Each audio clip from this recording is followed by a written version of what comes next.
나모 다스 바가바토 아라토 삼마 삼부타스 부땅 사라낭 가차미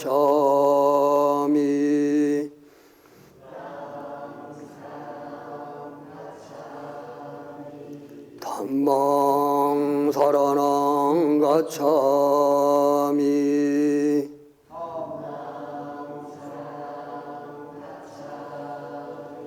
상강 사라낭 가차미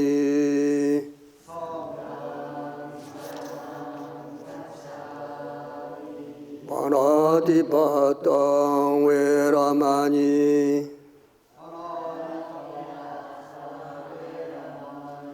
시카파당 사마디야미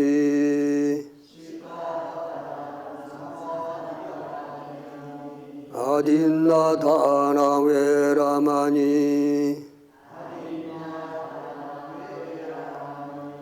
시카파당 사마디야미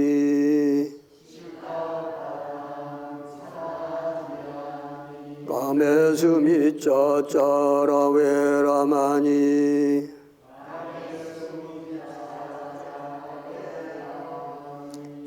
시카파당 사마디야미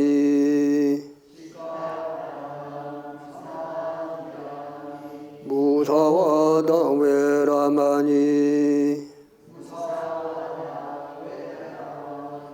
시카파당 사마디야미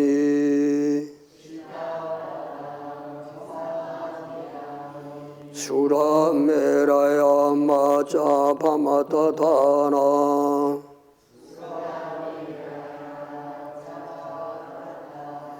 웨라마니 시카파당 사마디야미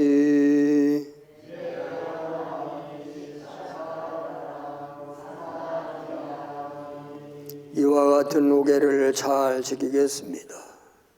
사두 사두 사두.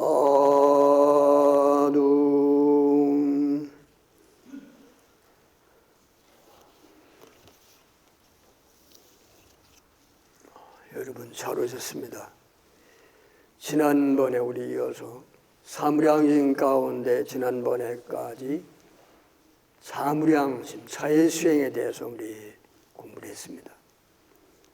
그리고 자해수행 가운데서 부처님 말씀에 있는 경전의 말씀도 드렸는데 오늘은 두 번째인 연민수행이라는 것, 까루나, 컴패션이라고 우리가 어떻게 일체 중생을 연민히 여기느냐 하는 것입니다.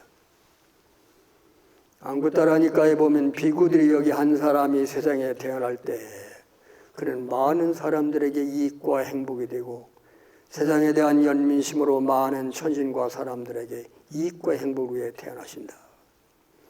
그 한 사람이 누구냐? 정등각자 바로 부처님인 것이다. 쉽게 말하면 부처님은 세상에 대한 연민심으로 세상에 나셨다는 것입니다. 우리는 세상에 태어나는 것이 내가 지은 바 업에 따라서 태어났기 때문에 내 마음대로도 안 되고 또 주위에 있는 다른 사람의 마음대로도 안 되는 그렇게 부자연스러운 내 마음대로 안 되는 그런 불편한 조건을 가지고 났기 때문에 우리 중생이라는 것입니다. 중생은 내 마음대로 되지 않는 어변에 따라 사바세계에 태어난 것이다. 그리고 또 우리가 사는 이 세계를 사바세계라고 하는데 사바세계는 고통을 감내하고 견디면서 살아가는 세상이다. 이렇게 말씀하고 있습니다. 이런 사바세계에 태어났기 때문에 우리는 종교라는 것이 필연적으로 필요하고 더 나아가서는 모든 고통과 불편함을 스스로 극복하기 위해서는 우리가 수행이라는 어떤 수련을 통해서 우리 스스로 번뇌를 끊고 청정과 자유를 성취하는 그런 적극적인 수행의 자세가 필요하다 이렇게 말씀했습니다. 오늘 말씀드릴 것은 부처님께서 열반에 드시기 전에 고통받고 있는 하나의 청신사를 어떻게 부처님이 연민하는 마음으로 건지셨는가 하는 그런 부분이 경전에 잘 나타나 있습니다. 부처님께서 85세에 열반하셨는데 85세가 되었을 적에 외살리라고 하는 그런 지역에서 결제를 이제 석 달을 수행을 다 마치셨어요. 그때 대중을 이렇게 돌아보시니까 모두가 다 사람들이 근기가 성숙하고 또 많은 중생을 제도했을 뿐만 아니라 비구스인들은 많은 사람들이 1250인구 이상이 아란거를 성취해가지고 많은 사람을 제도할 수 있는 그런 충분한 법의 능력을 갖추어서 부처님이 열반에 드신다 하더라도 충분히 부처님의 법을 굴릴 수 있는, 법률을 굴릴 수 있는 그런 좋은 선이 다 무르익었다는 것입니다. 그래서 부처님께서 내가 3개월 후에 열반에 들 것이다. 이렇게 열반을 이렇게 예고하셨습니다. 아난부터 많은 사람들이 놀랬지만은 세상에 없는 모든 사람들 상로병사가 다 자연의 순리이기 때문에 나의 몸은 마치 그 다 늙은 수레와 같이 다 이 몸을 버릴 때가 되었다. 때 묻은 옷이 버려서 새 옷을 입는 것처럼 내가 흔 이렇게 수레가 다 낡고 흔 옷이 된 것처럼 이 몸을 벗을 때가 왔다. 이렇게 말씀했습니다. 그렇게 하시고서 이제 멀리 이제 비구상가를 이제 데리고 열반지를 구시나 가라라고 하는 게 열반지를 향해서 저리 유행을 가시는데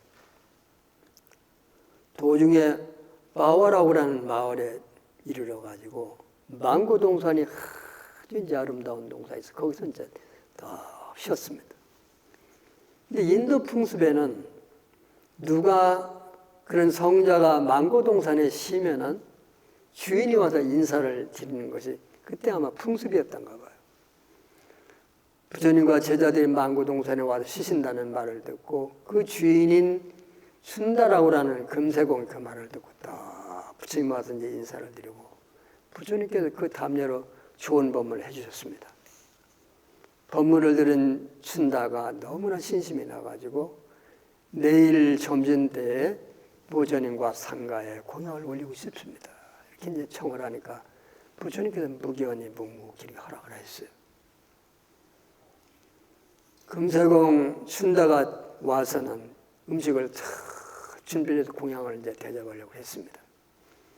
그 이튿날 이제 상가를 데리고 이제 공양하러 갔는데 남방에서는 전통이 식구가 모두가 다 마른 음식을 전부 다 하나씩 나와서 그대로 공양을 이렇게 나누어 드리는 그런 풍습이 있는 것이죠. 순다가 가장 음식을 잘 맞는 그 귀한 음식을 이제 부처님께 딱 올리니까 부처님께서 보시고 순다야, 이 공양은 열애가 아니면 이 음식을 소화시킬 사람이 없다. 이 음식은 열애 외에는 물리지 말아라. 그리고 이 음식을 땅에다 묻도록 해라 했습니다. 순다가 놀랬지만은 부처님께서 말씀하신 그대로 이제 두고 다른 음식을 다 성경의 공양을 바쳤단 말이에요. 그 음식을 이제 드시고 부처님께서 아주 많은 복통을 일으키고 이제 심한 이렇게 지금 말하면 급통이 생긴 거예요. 그래서 이제 다 부처님께서 공양을 하시고 법문을 하시는 가운데 통증이 일어진 것을 잘 이렇게 감내하시고 아무런 불평도 안 하시고 조용히 법문하시고 자리를 떠났는데 그게 이제 굉장히 강한 독성이 있는 음식인 걸 이제 몰랐던 것이죠. 이제 나중에 이제 문헌을 찾아보니까 스카라 마따와라는 것이 뭐냐면은 벵갈 쪽에 있는 것을 보니까는 야생토란이라는 것입니다. 야생토란이 그게 독성이 있는 음식이라는 것이죠. 그것을 드시고 이제 득병을 하셨다. 제가 볼 때는 그게 가장 아마쯤 맞는 것이 아닌가. 스카라 마따와 그러한 그 야생토란의 그 음식을 드시고 득병하셨는 너무나 쉽게 말하면 이질처럼 이렇게 강력한 게 병이 오신 것이죠. 그래서 이제 특병을 아주 거기에서 한 6km 되는 그 구시나 사랑가 가시는데 몇 번을 쉬냐면 25번을 쉬셨다는 거예요. 얼마나 통증이 심했단 말이죠. 우리는 부처님께서 이렇게 이제 특병하시고 25번 동안 구시나가라 성을 향해서 갈 때 몇 가지 이변이 일어났다는 것입니다. 한 번은 이제 가서 너무나 이제 목이 말라가 나무 밑에 가사를 걸고 누워가지고 안 하나. 목이 마르니 가서 물을 떠오도록 해라. 이렇게 했어요. 안 하니 보니까는 그 좁은 시내 위에 금방 많은 수레가 지나가가지고 물이 다 흥탕물이 돼가 부처님 맞을 수가 없습니다. 그러니까 부처님께서 그러면 다시 한번 갔다 와라. 부처님께 신통으로 물을 맑게 만드는 거예요. 그러니까 가다 보니까 금방 갔을 적에는 흥탕물이 떠올 수 없던 물이 맑은 물로 변한 거라. 안 하니 그걸 보고 열애의 신통에 이렇게 장엄할 수가 있는가, 신기할 수가 있을까 하고 떠다가 받치니까 꿀 같은 물이 되었다 했어요. 그 물을 드시고 부처님께서 그대로 이제 그 자리에 누워 계시니까 말이죠. 지나가던 사람이 그 거사가 그걸 보시고 너무 부처님이 앉으신 모습이 참 거룩하고 평온해 보이니까 묵구사라고라는 거사님이 황금가사를 딱 두 번 올린 거야. 이게 초기 경전에 났다는 거라. 한 번은 부처님께 드리고 한 번은 안 한 존재에게 딱 바치니까 안 하니 황금가사를 부처님께 입히려고 딱 가니까 부처님 몸에서 금빛 광명이 촥 나오는데 황금가사가 다 빛을 잃을 정도로 촥 흘러난 거라. 어째서 이렇게 열애의 몸에서 황금 찬란한 빛이 나오는 것입니까? 하나님 보니까 두 가지 경우에 열애의 몸에서 황금빛이 찬란히 난다. 첫 번째는 열애가 보리수 나무 아래에서 무상정 등 정각을 이룰 때의 첫 번째 광명이 나는 것이다. 했습니다. 두 번째는 열애가 마지막 열반에 들기 전에 황금빛의 찬란한 광명이 나는 것이다. 이렇게 말씀했어요. 그리고서는 이제 부처님께서 이제 마지막으로 가사를 입지 않으시고 조금 가시던 꿋꿋다 강이라는 강을 마지막 이런 목욕을 탁 하신 다음에 이제 강가에 나와 앉아서 물은 거라. 안 하나. 나에게 공양을 마정으로 바친 그 춘다는 요새 어떻다더냐. 그러니까 근황이 어떻다더냐. 부처님께 공양을 올린 후로 귀한 음식으로 춘당을 올렸지만 그 공양을 받고 부처님께 이렇게 특병하시고 많은 고통을 받아가지고 열반에 드시는 경제 지경에 와서 많은 슬픔과 괴로움에 지금 시달리고 있다고 합니다. 다른 사람들이 처음에는 춘달을 이렇게 칭찬하고 부러워했다가는 부처님께 올린 그 공양이 이렇게 괴로움을 줄 줄을 모르고 많은 사람들이 춘달을 또 이렇게 걱정하고 어떤 사람도 춘달에게 또 걱정할 수 있도록 이렇게 참 뭐라 그럴까 참 괴로운 말을 하고 말이죠. 험담하는 사람도 있고 당신이 말에 공양을 잘못해 부처님께서 특병하셨다. 이런 말하기도 너무나 좀 괴로운 게 슬픔에 빠져 있습니다. 이렇게 말했다는 거죠. 그 말씀을 듣고 부처님께서 이제 안안하게 춘다에게 말을 전해라. 이렇게 말씀했습니다. 세상에서 공양 가운데 가장 으뜸가는 근 공양에는 두 가지 공양이 있다. 첫째는 열애가 보리수 아래서 무상정각, 정각을 얻기 전에 가장 의의 없이 높고 바른 깨달음을 얻기 이전에 그 공양을 바친 수자타, 소녀의 공양이 가장 으뜸가는 공양이다. 왜냐하면 수자타의 공양을 받으시고 기력을 회복해가지고 49일 동안 보리설에 열심히 수행해가지고 모든 마구니를 다 항복받고 인천에서 훌륭한 성자가 되셨기 때문에 그 공양이 가장 으뜸가는 공양인 것이다. 둘째는 열애가 다 부서져가는 수레와 흙옷을 버릴 때가 된 육신을 버릴 수 있도록 그러한 공양을 마지막으로 바친 그 춘다의 공양이라 그 처음 춘다의 공양이 처음 성불을 할 수 있도록 바친 수자타의 공과 조금 더 다르면 큰 공덕이 된다. 춘다는 나에게 이런 공양을 올린 공덕으로 수명이 연장되고 말이죠. 명예와 폭록이 늘어날 뿐만 아니라 죽은 후에는 저 천상에 태어난 무량한 폭락을 받을 것이다. 이렇게 축복된 공양을 올린 것이니 걱정하지 말고 이 열애의 축복을 받도록 해라. 이 메시지를 춘다한테 보냈단 말이죠. 근심과 걱정이 있던 춘다가 잠을 못 이뤘는데 이 메시지를 보고 너무나 환해져서 근심을 다 벗어났다는 거예요.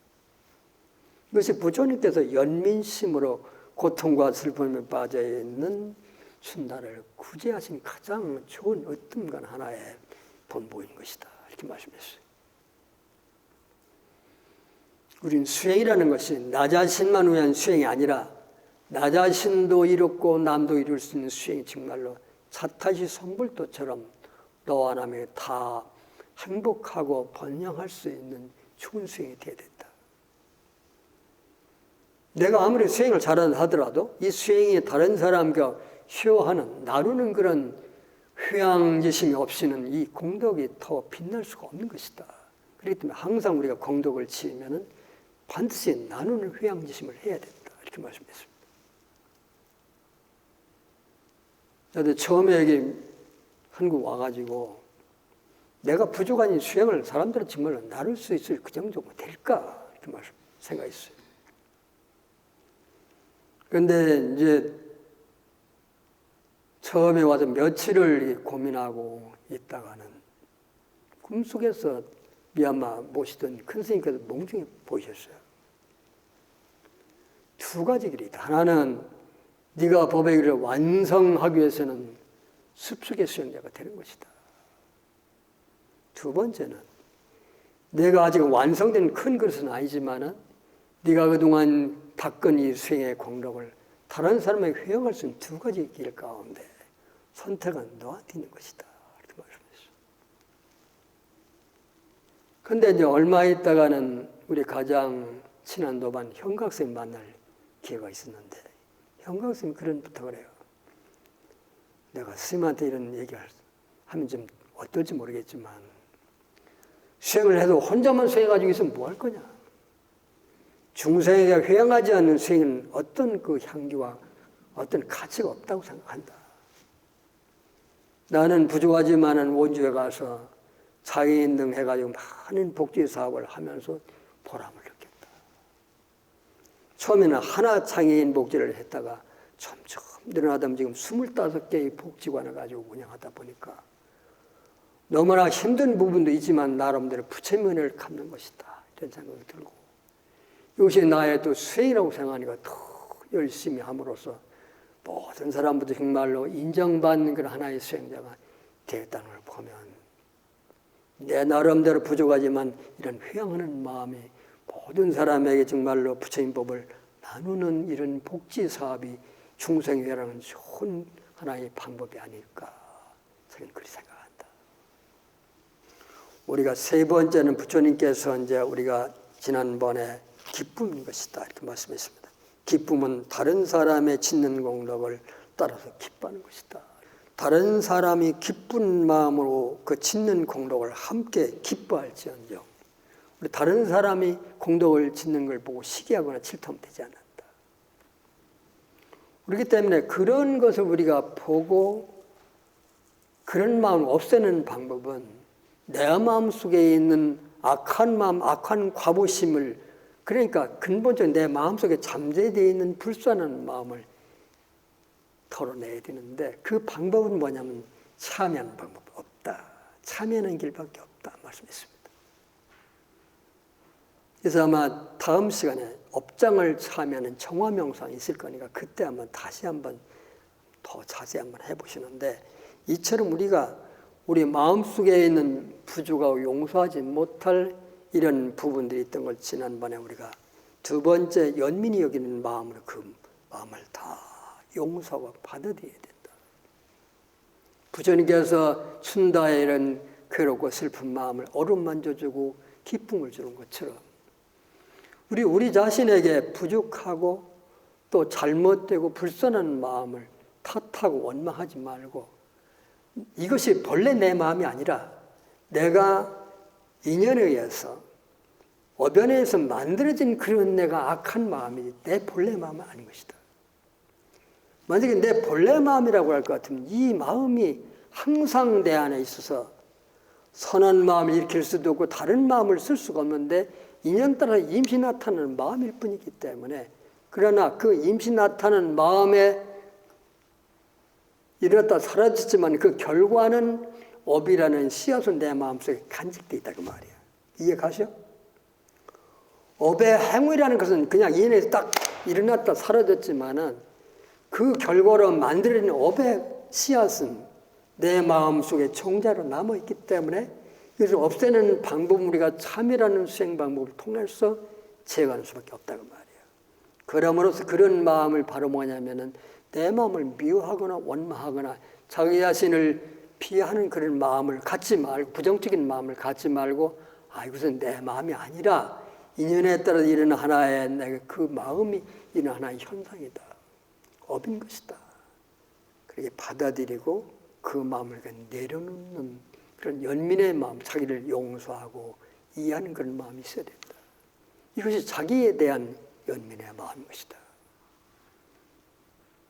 이것은 연민의 마음은 이해하는 마음이 거기에 먼저 있어야 된다. 이해하지 못하게 되면 자기를 용서하지 못하고 자기를 자꾸 자학하는 쪽으로 가기 때문에 그래서 내가 조건에 의해서 일하는 마음이 내 참마음이 아니다. 그렇게 알고 우리가 그 마음을 용서하고 받아들여야 된다. 말씀이죠. 다음에 말씀드릴 것은 기쁨과 우리가 보면은 평정심인 것이다. 이렇게 말씀했는데 오늘은 두 번째인 우리가 연민이 여기는 마음. 지난번에 말씀드린 바와 같이 가장 첫 번째 자의 명상은 나에게서 가장 아름답고 좋은 품성은 뭔가. 그래서 여러분 마음 안에서 발견해야 된다는 거예요. 그러니까 수행 노트에 나에게 좋은 점, 긍정적인 품성은 어떤 것이 있는가. 그것을 보는 게 나를 진실로 나를 보는 거라는 거죠. 숨길 것도 없고 감출 것도 없고 있는 그대로 나를 바라보는 것. 그리고 그러니까 긍정적인 좋은 부분을 내가 사랑하는 것. 이것이 바로 자애인 것이다. 두 번째 시간에는 내가 부족하고 잘못되고 삐뚤어지고 내가 부정적인 그런 마음의 성향은 어떤 것이 있는가를 또 가만히 명상 시간에 내가 조용히 바라보면 그런 마음의 품성이 다 보인다는 것이죠. 우리는 지금까지 나를 내면적으로 진실로 보는 시간에 명상의 시간이 없었기 때문에 나나 하지만 진실 우리는 나를 모른다니까. 나는 진실로 찾고 나와 만나는 깊은 진실한 나와 만나는 명상을 통해서 내면적인 여행을 통해서 나 있는 그대로의 좋은 모습과 안 좋은 모습을 그대로 여실하게 만날 수 있는 길은 이것뿐인 것이라. 나를 가장 잘하는 것은 누굴까? 나요. 아라한도 아라한을 모른다는 거예요. 부처님만이 아라한과 사다함과 수다함과 그 밑에 있는 성자들을 알지 아라한도 아라한을 모른다는 거예요. 그럼 누가 아느냐? 아라한만이 자기만이 내가 일체 모든 번뇌를 다 끄는 아라한이라구나. 아나함은 내가 모든 번뇌를 다 끊고 한 번만 더 정거천이라는 천상의 깨끗한 세계에서 수행하게 되면 마지막 아라한 걸 얻는다. 아나함도 아나함 혼자 한다는 거예요. 사다함도 한 번 사바세계에 다시 와서 수행을 마저 해가지고 아라한이 되는데 사담도 역시나 내가 사담 걸었다는 것을 사담만이 알 수 있다는 거예요. 수다원도 거친 번뇌 세 가지를 유신견과 쓸데없는 그러한 계율과 의례에서 벗어나가지고 하는 세 가지 같은 번뇌를 끄는 것도 바로 수다원 자신만이 알 수 있다는 거예요. 그러나 우리가 아라한 정도 얻은 그 큰 스승은 당신 경험에 의해서 수행 문답을 통해서 이 수행자가 내 경험에 봤을 적에 아나함에 오고 사다함에 오고 수다원에 왔구나 한 것을 짐작으로 알 수는 있지만 바로 100% 알 수는 없다는 거지. 여러분 이해가셔? 그렇기 때문에 나를 진실로 아는 사람은 나밖에 없기 때문에 우리가 여기서 말하면 처음에 가장 첫 번째 자애심을 내는 것도 내가 알아야 나에 대한 자애심을 내는 거고 열미심을 내는 것도 내가 나를 진실로 알아야 부족한 부분 열미심을 낼 수 있기 때문에 수행이 여러분 하루아침에 되는 게 아니라는 말이에요. 어떤 분들은 우리 명상반 몇 주 코스죠? 가장 많이 물어보는 게 몇 주 코스 하시냐고. 우리가 나를 자신을 깨닫고 내 자신을 영적인 삶을 가꾸어 가는 건 죽을 때까지 하는 거라. 부처님도 열반하실 때까지 수행을 하셨다고 말이에요. 그래서 우리도 역시나 죽는 날까지 내 영혼을 밝히고 가꾸어가는 마음의 농사를 짓는 것은 끊임없이 해나가는 것이지 우리가 무슨 숙제하듯이 방학 숙제하듯이 딱 해놓고 끝났으니까 보따리 쌉니다. 이렇게 할 수 있는 부분은 아닌 것이라는 것이죠.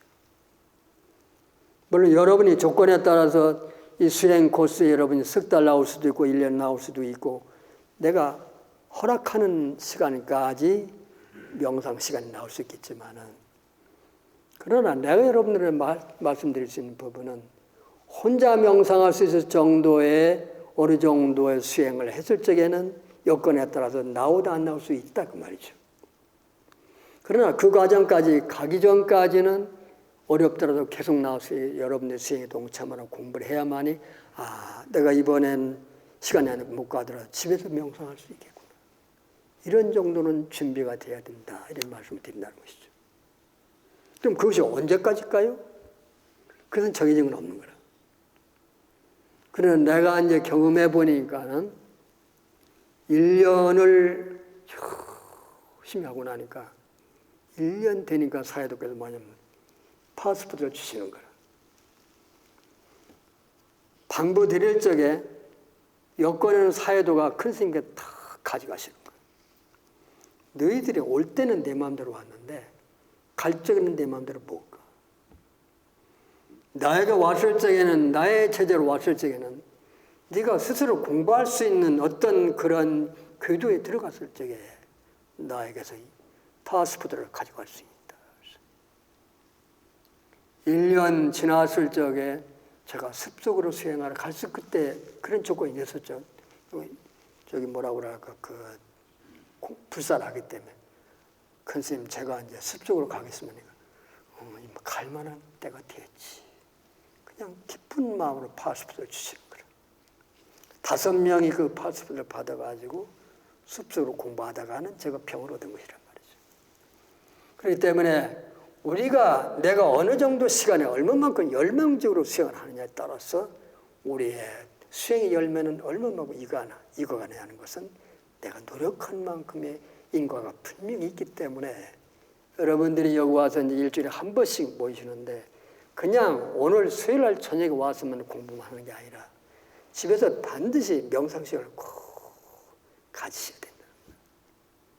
그 수행이 익어져가지고 수행을 한번 또 와서 법문 듣고 수행하고 처음에 10분부터 20분, 30분, 40분 그래가지고 50분이 딱 맥시멈 시간이라는 거예요. 50분이 우리가 가장 명상이 깊은 단계에서 체험할 수 있는 가장 좋은 시간이 50분이에요. 그렇기 때문에 여러분들이 이제 수행을 하게 되면 50분이 딱 1시간을 채우는데 50분 정도가 다 40분까지도 변화가 없다가 45분이 지나면 그때가 변화가 올 수 있는 파워가 이렇게 형성된단 말이에요. 넘어가는 그 시간이 바로 50분 때이기 때문에 그때가 아무리 막 어렵고 힘들고 그대로 참고 견디며 공부를 해야만 된다. 그래서 우리는 인욕이 없이 인내심이 없이는 아무것도 되는 것이 없다. 이렇게 말씀했습니다. 인내심을 가지고 꾸준히 하다 보면은 강물이 차가지고 바닷물을 가는 것처럼 말이죠. 냇물이 흘러가지고 바다 이르는 것처럼 계곡물이 차가지고 폭포수가 되는 것처럼 우리 마음에 선정의 물이 차오르게 되면은 이제 선정의 뚝이 팍 터지면서 지혜의 빛이 내 안에 흔히 들은 축복의 순간이 온다는 거예요. 이건 틀림없어요. 그렇기 때문에 우리가 열심히 정진하며 인내심을 가지고 하다 보면 내가 원하지 않는다 하더라도 이것이 우주의 섭리고 법이기 때문에 틀림없이 영적인 지혜의 빛이라는 충만한 어떤 그런 순간이 우리에게 온다는 것입니다.